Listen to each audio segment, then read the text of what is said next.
ঈদের ছুটিতে একরকম ফাঁকাই হয়ে যায় ঢাকা। এবার ছুটি লম্বা হওয়ায় আরো বেশি মানুষ ছুটছেন শেকড়ের টানে। এই সময় বেড়ে যায় চুরি, ডাকাতি, ছিনতাই সহ নানা অপরাধ। এসব বিষয় মাথায় রেখে ঈদের আগে ও পরে নিরাপত্তা পরিকল্পনা সাজিয়েছে আইন শৃঙ্খলা রক্ষাকারী বাহিনী। পুরো নগরী থাকবে নিরাপত্তার চাদরে ঢাকা। যে আমাদের পুলিশ বাহিনী এবং আইন শৃঙ্খলা বাহিনী ছুটিতে নেই, তারা অ্যালার্ট থাকবে সমস্ত কাজের জন্য। সবচেয়ে বড় জিনিসটা হলো যে আমাদের আগে বাহিনী সচল ছিল না, কিন্তু বাহিনীটা সচল হয়েছে আলহামদুলিল্লাহ। আশা করি যে আনটুয়ার্ড কিছু হবে না।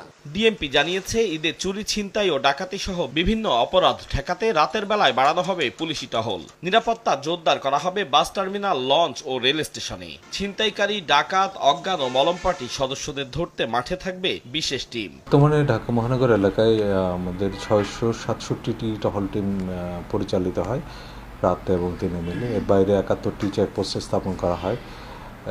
প্রয়োজনীয় সংখ্যাটা আরও বাড়ানো হবে। একই সাথে পুলিশ সার্বক্ষণিক নিরাপত্তার মাধ্যমে একটা অনুকূল পরিবেশ তৈরি করবে, যাতে করে অপরাধীরা কোনোভাবে অপরাধ কর্মকাণ্ড করার সাহস না পায়। নগরবাসীকে আশ্বস্ত করতে চাই যে এবারের ঈদ নিশ্চিন্তে, নির্ভাবনায় আপনারা কাটাতে পারেন। ছুটিতে ঢাকায় নিরাপত্তা নিশ্চিত করতে কাজ করবে 15,000 পুলিশ সদস্য।